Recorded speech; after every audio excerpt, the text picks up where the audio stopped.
You are now tuning in to Kickspot with Jinu Park and Migs. All right, what's going on, Kickspotters? We are back. And if you have been listening, we really appreciate you listening. If you haven't, we are the Kickspot, and I'm one of your hosts, Jinu Park, and we've got my co-host here, Migs Sizzler in the building. If you want to check out some past episodes, please check out our Instagram at _Kickspot.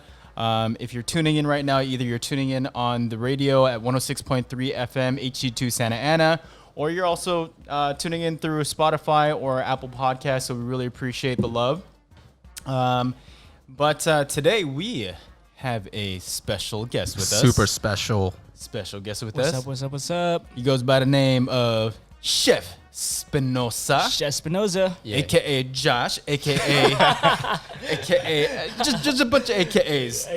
AKAs. So we have the opportunity whenever we get a guest to challenge them on some trivia. Oh. So Migs has prepared some trivia questions for you. So this is how we're starting off, huh? Yeah. So Trivia just we're going in. We're going in. We're just going straight in. Okay, all right. Let's go. So one of the things is, we're gonna ask you questions regarding your heritage. Oh, so can you give a little background of your heritage, Josh? Josh Espinosa. So, what's up, everyone? What's up, Kickspotters? My name is Josh Espinosa. I am Filipino American. Boom. Born in Orange County. Boom. See? From Buena Park, California. Boom. Boom. Okay. Now living in downtown Los Angeles. Okay. What's up? He just moved in like 30 miles away from his old house. He goes back home. Yeah, I see him at the gym at Buena Park 24 all the time. Heritage. My mom's from Cavite. Okay, good stuff. My dad is Ilocano, so I'm just full on Filipino. You speak Ilocano at all? I do not Okay. speak Ilocano. It's all good. Me too. Yeah. I don't speak. yeah. How different is it from Tagalog? It's pretty different. Yeah, it's pretty different. yeah. There's like a lot of dialects in the Philippines. Yeah. There's Okay. Like 73. just like 70. Yeah. Is that a trivia question? I think so. Yeah. I'm not gonna ask that anymore. Okay, awesome. So we're gonna go ahead and get started with this trivia questions for Josh. We'll start off nice and slow, like Usher. Okay. So, first question: what is the national language of the Philippines? Tagalog. Yes, that's correct. Okay. At least as long as I get one answer correct, then I think I'll be okay. I wanted. He was gonna say You're about to shoot me with yeah, some. exactly. Some hard I have like 58 questions here that I can ask. So, okay, next question. Oh, this is a good one right here. It says here, this is a question. Okay. Dead serious. Body language is very important in the Philippines. So, when you're talking to somebody and they raise their eyebrows, what does that gesture mean? When they raise their eyebrows like this. Ooh, I'm trying to think of my mom right now when she's Yeah. like, it's either shut up or what? No, actually they say more like shut up. I think that my mom does. So that if to me, your mom raised your eyebrows like, Joshua, huh? yeah. Like, Or she wants something. She's demanding something from me. okay. Is that what that is? I don't know. The most simplest answer is it just means yes. What? Like you're agreeing with someone. Yeah, or maybe she's telling me to Yeah. say yes. Yes. You better say Joshua. yes. Diba? Yeah. Did you wash the dishes? So the eyebrows just keep going up back and forth? Yeah. Oh, really? Yeah. You better wash the dishes, Josh. It's like, wow. Exactly. Yo, it's crazy, Diba? bro. Or like, when she's talking to Yeah, your exactly. aunts and uncles, she's like, you better say yes. Oh, wow, that's interesting. yeah. Right? That's very So interesting. in Korea, like, do they have something like that where Now we raise Like- the eyebrows. like you guys move your nose or something and like it means something? No, we just get the belt out. Oh. Okay. It got real, it got yeah. real quiet. Like, It got real I'm quiet. like, I'm scared already. All right, next question. It's gonna be a good one. What? Oh my Hold on. All right. It says here. What is the summer capital of the Philippines? Boracay. Is that your final answer? Yeah, of course. Has to be. Okay. Dude, And that's the answer is Baguio City. No. Don't get me with that. Baguio. Yeah, All right. man. Hey. Is this your opinion? Or No, is no. It says here. What is this? It's the Summer opinion capital. of one person. No, it says Baguio City is Okay. One thing I never. I have been to Baguio. It's popping, right? It's Yeah, nice. it's popping, but it's not as popping as Boracay. I mean, that's different though. Okay. For people that don't know, Boracay is like Yeah, top yeah, 110. That's party. That's party central. Party. That's like Vegas on water. It's right by the water. It's Yeah, the beach. Like it's yeah. like all like the nice hotels and bars are like literally in like beachfront. Oh. Yeah. Yeah, Like I don't know where you're getting your answers, but I think Boracay is the summer. I think- Have you been? You've been? Yeah, of course. I was there last year. It's also by the water too. What's that again? It's also by the water too. Yes. Baguio is just it's very touristy. Yeah. So it's More like actually- inland. Yeah, it's Like- the party. It's the party island. you can Yeah. say. Well, yeah. So you're telling me if I go, I can choose between a bunch of other places. Yeah. I Oh, can party man. What's the regardless. other destinations like Palawan? So we got Coron, Cebu. Yeah. Cebu's definitely, So we it's were either there you want last the year. scenic. I mean, Boracay is scenic, but it's more like party. Yeah, Boracay does get lit, but Cebu, I feel like Cebu, like in the city, Yeah. is like a party city. Manila definitely, like I mean, yeah. you know, it's like he's holding Yeah. off on the actual facts that happens in Manila. And zip. That's for later doesn't on. wanna talk for about later it. on. Yeah, That's after a few of these yeah, wines. for so sure. so for all the listeners, we're drinking some wine here because you know Yes, sir. Yes, Josh sir. is obviously he's got a different background than you know just becoming a chef. So I just want to ask you two, how did you two meet? Ooh. How did we meet? High school. We're in high high school, school. yeah. We're in high school. We're in high Same school. I think you were in. Were you in? No, you were in Mission Viejo, right? He went to Kennedy. I went to Kennedy High School Yeah. in La Palma. Oh, But he was dating one of my friends back in the day, okay. and then we did She had a debut. we had a debut together. Yeah, so we were like Oh. 16, 17. Yeah. And then So debut is like when a Filipino girl turns 18, Yeah. we throw a party for her, like a quinceañera, but you Quinceañera, know, yeah. that's 18. You know. So we did like all the We did all the dances. yeah. Oh wow. You know, Oh like man, I gotta find that picture of us though. That's there's a few like looming around the cloud. Are they like traditional dances or is it like a hip hop dance? Like what kind is it? what's the Wait, what- ballroom one that we like? We did like a swing or Yeah. like something like that. and then there's a hip hop one. yeah. And this is when I just started getting into Into hip dance. hop. Yeah. Actually, before, so I was doing these debuts, and that's where I met this guy. Yeah. So in a and then- debut though, you'll get like the traditional one. Yeah. Yeah. Yeah. Okay. And then you guys just make your own hip hop one. Just Yeah, 'cause. exactly. Yeah, so the Okay. traditional one's tinikling. That's where they do the bamboo sticks, you know, and you dance like. And then you have the ballroom. Okay, you yeah, have yeah. the Ballroom ballroom. There's like dances. 3 Yeah. different, whatever you want. So we did the ballroom. I think we also did the tinikling, and then we also did like a hip hop dance. Yeah. Oh, okay. Yeah, but we really. But shined.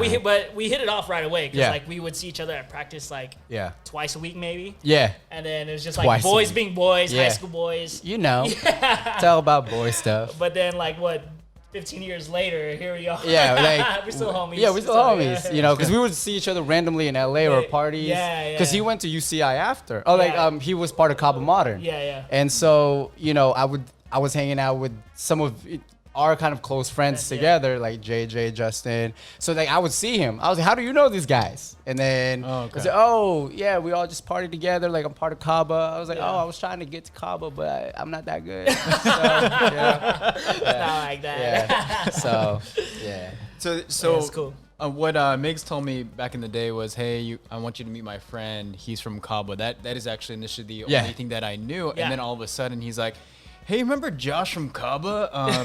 He's hosting this like pop up, and I'm like, pop up for what? Is he gonna dance? He's like, no, he's doing this like thing. He's like a chef, and I was like, okay, dancing chef. Yeah. I don't know, like that's all I got, right? Yeah. So I guess for the listeners, just give us a little bit of a background on you. Yeah. Start off with Cabo and all that. And, Oh man, that's it's very very interesting. I guess I'm from Kaba Modern. I used to dance for Kaba Modern for actually I've been part of the family for about since I was 16. 16, 17. My That dad's, young? Yeah. That's So when I was they on started? their junior team called Cop Kids. Cop kids. Yeah. And then I guess you can say graduated to Kaba Modern, and then after Kaba Modern I did for 3 years. Then I went to Kaba Modern Legacy, and it was just like, but yeah, I did all the dance community, all that stuff, and then I guess later throughout my years, dance wasn't becoming a priority to me anymore, and then I was trying to find a way to be artistic still. And then actually my mom was one of the people was like, it's like, why don't you do cooking? Just randomly. Yeah. She's Wait, like, did you? Were you cooking? I was cooking before, but Okay, it was like okay. simple. It was simple stuff like I started off with like those ramens that you get Maruchan whatever, and then just cooking that, and then later on it moved into You were making gourmet ramen or just like the package? I was making gourmet. I was like, okay, I'm gonna throw this. I'm gonna throw siracha. I'm gonna throw some Okay. eggs. Just like 16-year-old Yeah, stuff. yeah, You know what yeah. I mean? Like you're living off of like That's your cool. budget. You know what I mean? And then I started off with fried chicken. And then after that, my mom moved to Korea. Wow. Yeah, so my mom moved For to work? Korea. My dad was working in Korea. Oh, okay, so got it. So it left me and my brother at home, kind of like, we gotta cook for ourselves. So what happened was my mom would just give me recipes like, yo, mom, like, can you teach me how to make adobo? She's like, okay, get soy sauce, vinegar. Or like, can you teach me how to make kare? Or can you teach me how to make blah, blah, blah, sinigang? And then from there, I'm just cooking for my brother. You know what I mean? So I fell in love with it as far as like, I didn't think of it artistically. I'm just like, okay, I like cooking. Okay. But I didn't think of it as a career. Yeah. And when my parents moved back, it was when I was still dancing and I was doing the dance agency stuff. And then I knew that for me at least, I couldn't make a living off of it. Mm-hmm. So I was like, I need to find something quick. Because, when you're back in high school or in college, your thing is like, I want to be an engineer, I want to be a nurse, I want to be a doctor. A nurse. A nurse, blah, blah, blah. But I know, like, funny thing is, I went to Cypress College and I was like, I went to become a mechanical engineer, so I was taking the classes, Right. but I was like, yo, this is not me. Like, I'm an artistic guy. Yeah. So when my mom brought the culinary thing up, and I was like, it was a lot of pride, you can say, because like when I see chefs, I was like, okay, it's a girl thing, you know what I mean? At first, I was like, dude, it's a girl thing, like that ain't cool, Like I was working at Vans. I was trying to do all the cool stuff. Yeah, the hype beat stuff. Yeah. But then I took her advice of what I could be as far as artistically, and I was like, you know what? I'll give it a shot. So when she told me one day, we straight up went to Pasadena and went to enroll at Le Cordon Bleu. Oh, wow. Yeah. I'm coming from OC. So I straight up that same day, I was like, all right, I'm doing it. Whatever. Wow. I mean, that's a big deal. Cordon Bleu? Yeah. Yeah. I mean, And then that drive? Like, Oh, dude, I did wait, that where for 2 was it years. at? Where was it at? Pasadena. Oh, Pasadena. From OC. Yeah. Oh yeah, that's So tough. how like how 40 many months. did you do it for? A few years? Like Oh, what? 2 years. 2 years. 2 years. I did it for 2 years. That's crazy. And I was still teaching. I was transitioning out from my dance thing, so I was still teaching at like Newport Beach. Oh man, so you Dog, were. I was. It was wild. But I think what I took from this experience, because I was driving like hour and a half away, is just like I guess perseverance and hard work of just like mental of like you just gotta go. So I got a question. Go. So while you were on Cordon Bleu, right? Okay. And you guys were obviously being taught like ingredients, the way you Yes. should cook. Yeah. I feel like it's a top school for culinary. What was that one dish that you made or that you presented, and then that people went, "Hey, you got some here." Like, what was it? To be honest, I was actually probably one of the worst students, you can say. Not worst, but I mean, like, as far as creatively, because, like, one, I never really was expecting to be a chef. I never watched Food Network. So I'm just, like, getting thrown in with all these things. I didn't even know what, like, hollandaise was. I didn't even know what like it was like Yeah. I was pretty like new to these things, so I was What's like, arugula? Yeah, no. What is arugula? No. So, what the crazy thing is like, so I have all my classmates busting out some pretty cool stuff, right? And I'm just like, dude, how do you guys know these things? You know what I mean? And then like I remember I had to bring my family in, and then for like a show and tell type of like thing, and I was in charge of making the vegetables. Yeah, because I couldn't come up with anything else. You know what I mean? That's how new I was into the game of the culinary side. But then I guess my world expanded after I graduated and I was exposed to working all these different types of jobs, and then did a lot more research, and then that's where I started becoming like, okay, now I'm a different chef. Okay, I got you. Yeah. So I was pretty basic back in. But what was that dish? So going back to my question, what was that dish that like even after Cordon Bleu, when you've gotten more experience, that you felt like you have something and that I was like, I could actually do this, like I could actually make an impact in this world. I made what do you call it, eggs Benedict. Like it was like a grilled tomato hollandaise. I was just like, Sounds so good. yeah, I was just like, all right, whatever. And then we have a restaurant there too.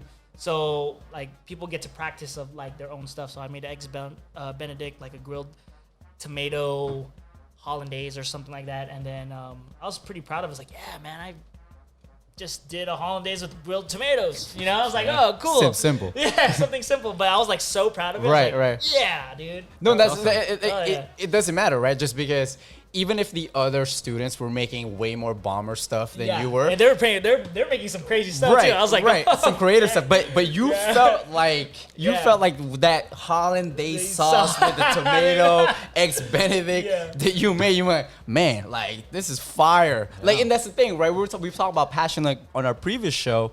When you have that, you feel not only inspired, but you feel like you can make a difference. Yeah, right? for sure. It's for insane. Sure. Yeah, no, for sure.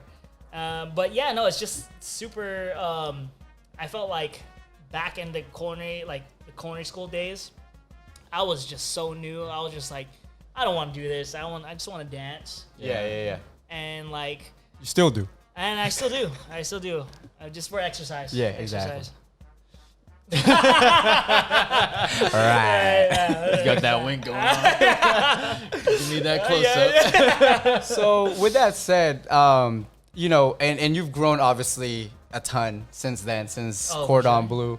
I know you work at Crustacean currently. Yes. In Beverly Hills. Yes. Very prestigious, restaurant. Thanks for plugging your boy up the Dude, last time we were there. I got you. Thanks for plugging time. me up in the Dude. future. Yes, and I got you too. I'm working my way. No, but and before that, you obviously were working at different restaurants until you got Crustacean. Yeah. But at this point, and you've made a lot of dishes already, and you've even started a pop-up called Kaichin back, Yes. not too long ago. Yep. But when me and Jinu went to the pop-up, I mean, you guys had some serious food. Like I'm talking about, Thank you. man, that steak. That steak, The coffee steak. the coffee steak. Oh Yeah, my yeah. goodness, It bro! was cooked to perfection. Yeah. Like that Thank was you, really thank good. you, thank It you. was. It literally just melted in my mouth. Man. I like sliced the thing, and Thank you. And I mean, just the ambiance, and like the location, like you made it feel like we were special, like all your guests. Oh, for and I know sure. you had sure. a lot of kind of weekends to do that. Yeah. You had a lot of rounds for it, but like you just made your guests feel really special. Sure. It was home cooked. You could feel the passion and the love for every dish. Thank you. So with that said, when you're prepping your food and when you have ideas for your food, who are your culinary inspirations?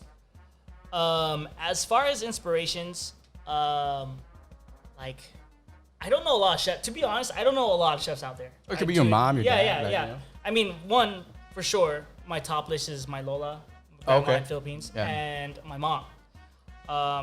You always I guess like I always go back to when I was a kid. When I just remember back in LA, going to my Lola's house, and then she'd just be cooking me like tilapia or adobo, or pancit palabo. Right. You know what I mean? And it's just those things that kind of hit you. You're just like, now you don't really have that type of moment anymore. You're just like, man, dude, like I kind of like I miss it a lot. You know what I mean? Like I think it goes with like both of you guys, right? You know what I mean? Like your grandparents. I don't know if you guys were raised with your grandparents. Of course. But I'm fortunate to have all 4 of my grandparents, and like I learned a lot of Filipino dishes, especially like I'm an American boy, so like knowing these things, like now I go back to now I'm like here in the future, like in the future, this kaichin pop up, and then like my thought process was like how can I be different in the culinary world? You know what I mean? So like for example, like the coffee steak that you guys talking about, I was actually thinking about Vietnamese cuisine. It's like Vietnamese cuisine, everyone knows about like the Vietnamese coffee. Right. Yeah. Right. So my thought was like, this was actually, I actually presented it at Crustacean. Yeah, you know, I presented it at Crustacean, and I was like, okay, just for fun, just for, you know, just kind of show like, oh, you know, I can do something. And my head, I was like, okay, what's something that Vietnamese culture, you know, really stands for? And then I was like, oh, Vietnamese coffee. Right. Yeah. So what I did initially was I grounded up Vietnamese coffee beans, and then I was like, okay, I'm gonna put these together, and then I just like, and I did an aura of like, you know, how like coffee is supposed to like, you know, supposed to be taken. I did like a whole milk, but I did like a sauce, and then like with Vietnamese smoke, like coffee smoke. I did this whole shebang of like, yo, this is a steak version of your Vietnamese coffee. And then, dude, like they loved it. They loved it. Was it on the menu? It's not on the menu. It's like a special. It was like a 1 day special. And then so I brought it to Kai Chin. So instead of Vietnamese coffee, also Filipino coffee is also popular too. So I used it's strong. Yeah. Yeah, it's strong. So I forgot what brand it was, but I used a Filipino coffee brand, and then I just rubbed it with like a bunch of brown sugar, blah blah. I can't tell you all the whole recipes. Yeah. But it was one of the hitters for sure. Oh, for sure. Yeah. It was one of my favorite dishes. You know, when we did the pop up. So for sure. I remember when I went to a coffee bean place and they told me about coffee steak. Yeah. And that's all I did. I just grinded coffee and I put it in a Ziploc bag. And I was like, I hope this tastes good. No, but the thing is, like with coffee beans, whatever, like you can't just eat it straight up with coffee. You gotta balance it out with, because it's so bitter. Like coffee beans are so bitter. Yeah. So we added a lot of sugar and other different spices to kind of mellow it out. Okay. So but yeah, if you're trying to make coffee steak, just let you guys know, don't just coffee. You're just gonna get. I wanted to say it was really bad when I made it. So when you had coffee steak on the menu, and I was like, let me see how Josh makes it. And I took one bite and it melted in my mouth. I was like, oh, this is how you're supposed to make it. I'm like, that's dang it, this sucks. That's awesome.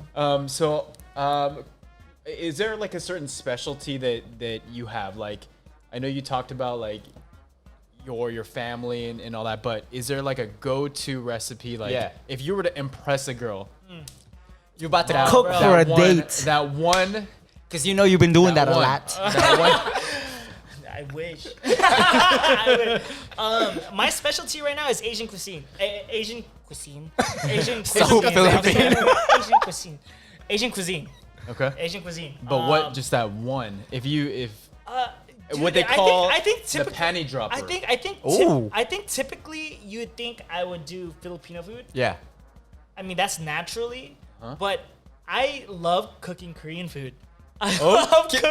Okay. No, I'm being dead serious. Please continue. I think what happened was because when my dad was living in Korea. Okay. When my dad was living in Korea, I was exposed to a lot of different dishes.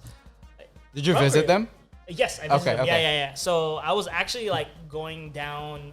I think it was Seoul, but whatever. I was like walking down and I was like eating like Korean food with old folks. Okay. They were just like eating live octopus. That's tight. Yeah. I was eating live octopus. tight. I was eating like the tentacles were still moving. Yeah. You know what I mean? And then I went to like a market where like you just pick out your fishes. Fish, yeah. And then you just fish like market. bring it up. You bring it up and then they cook it for you Yeah, on the they make spot. it, yeah, or sashimi On the style. spot. Yeah. I was like, Oh, I snap. was so inspired by that. I was like, yo, this is game changer.